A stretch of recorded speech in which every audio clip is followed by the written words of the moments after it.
Hello friends, Madras ஹைகோர்ட்டில் போன வருஷம் அனௌன்ஸ் பண்ணியிருந்தாங்க இல்லையா, senior junior bailiff, xerox operator, lift operator, office assistant, cleanliness, மசால்ச்சி, இந்த மாதிரி உங்களுக்கு நிறைய போஸ்டிங் இருக்குது. இதுக்கு மினிமம் 10th பாஸ் பண்ணியிருக்கீங்க அப்படின்னா நீங்கள் அப்ளை பண்ணலாம்.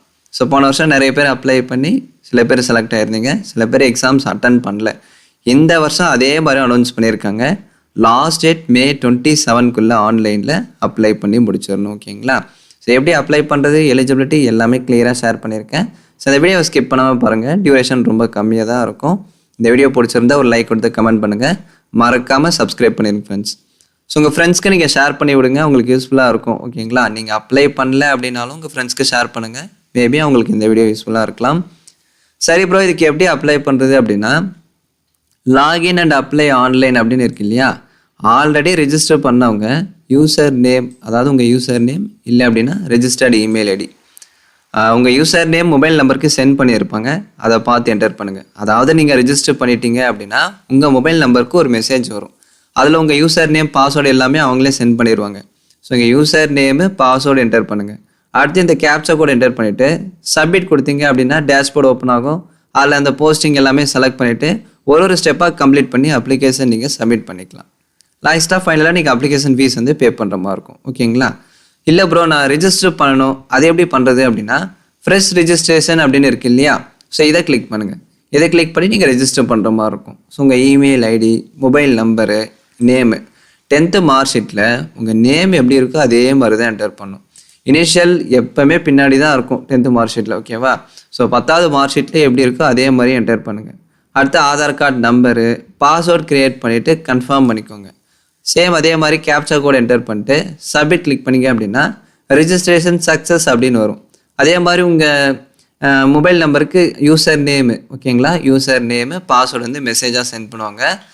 அதை தான் நீங்கள் லாகின்ல போயிட்டு என்டர் பண்ணி சப்மிட் கொடுக்குற மாதிரி இருக்கும். ஓகேங்களா?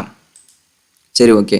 சரி ப்ரோ, இப்போ நம்ம டிஸ்ட்ரிக்டில் என்னென்ன போஸ்டிங் அனௌன்ஸ் பண்ணியிருக்காங்க, அதுக்கு எவ்வளோ வேக்கன்சி இருக்குது, அது எப்படி ப்ரோ தெரிஞ்சுக்கிறது அப்படின்னா, mhc.tn.government.in.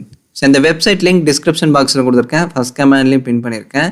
ஜஸ்ட் அதை டச் பண்ணுங்கள், இந்த பேஜ் உங்களுக்கு ஓப்பன் ஆகும்.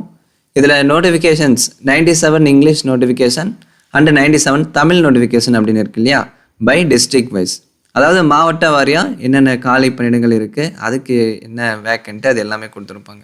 என்னென்ன போஸ்டிங்ஸ் இருக்குது, அதுக்கு எவ்வளோ வேக்கண்ட்டு, இந்த டிஸ்ட்ரிக்டில் போய்ட்டு உங்கள் டிஸ்ட்ரிக்ட் செலக்ட் பண்ணுங்கள். ஃபார் எக்ஸாம்பிள் இப்போ நான் வேலூர் செலக்ட் பண்ணுறேன்.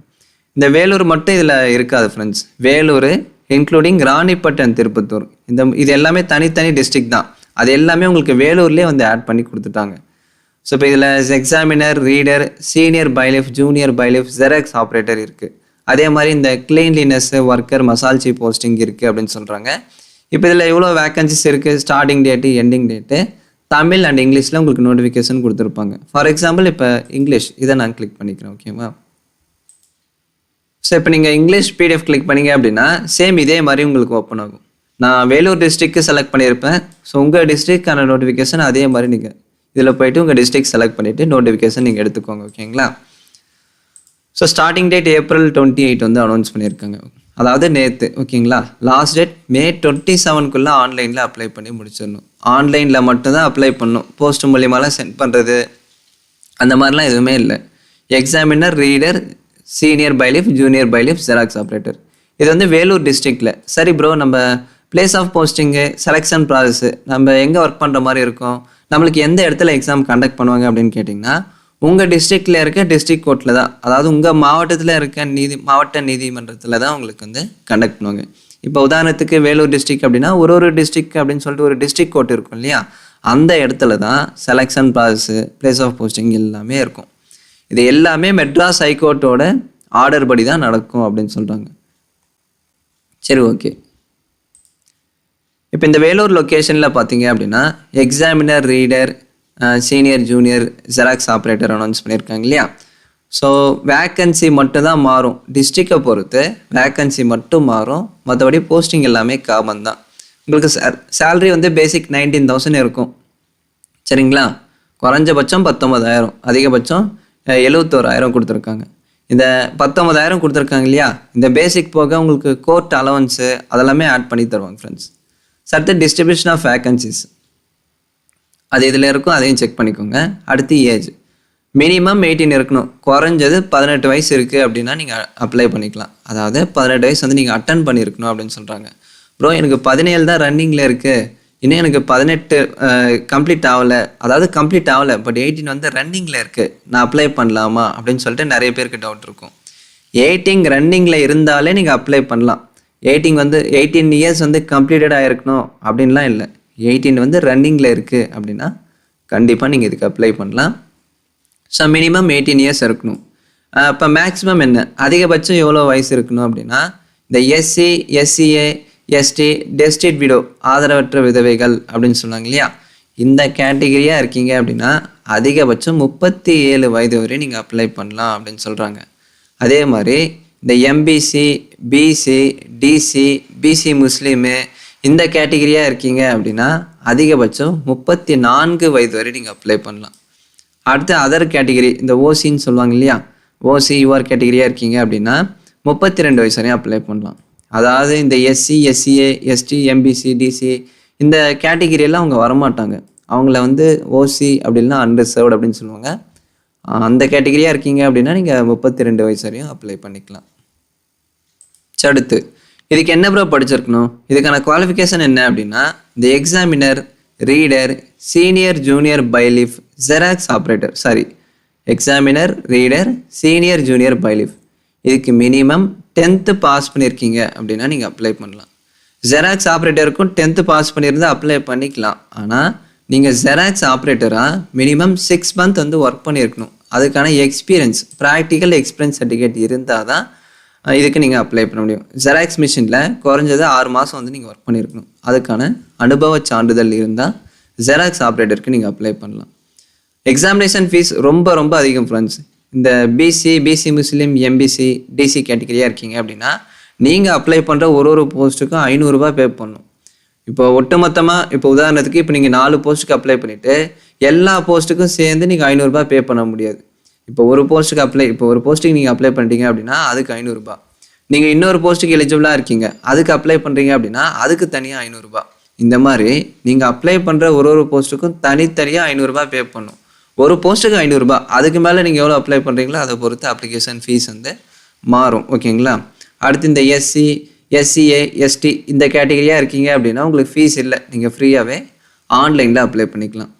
பிளேஸ் ஆஃப் போஸ்டிங் எங்கே ப்ரோ நம்மளுக்கு போஸ்டிங் போடுவாங்க அப்படின்னா உங்கள் டிஸ்ட்ரிக்ட் கோர்ட்டில் தான் இருக்கும்.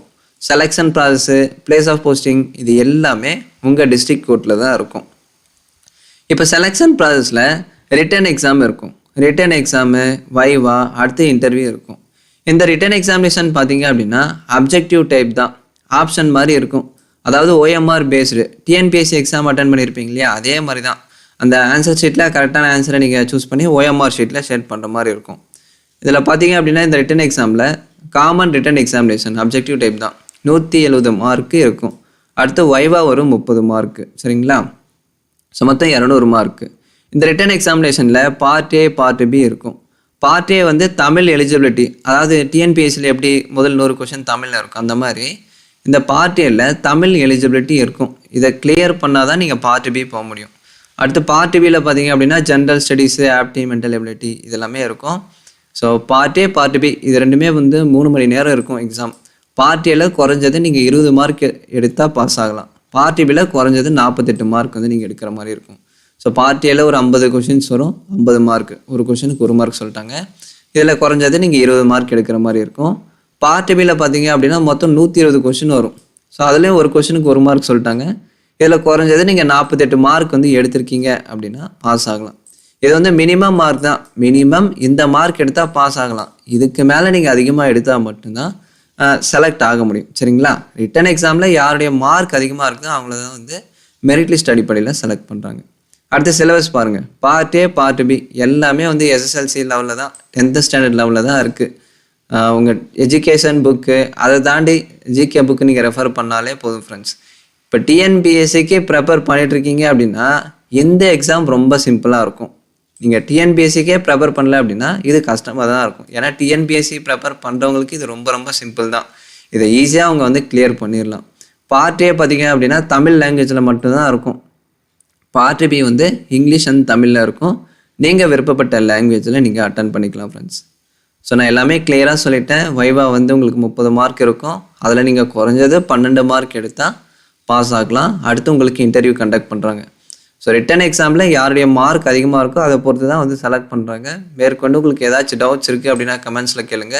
இதை மாதிரி ஒரு டிஸ்ட்ரிக்டில் என்னென்ன போஸ்டிங் இருக்குது, அதுக்கு எவ்வளோ வேக்கன்சிஸு, அதுக்கான நோட்டிஃபிகேஷன் எல்லாமே கொடுத்துருப்பாங்க.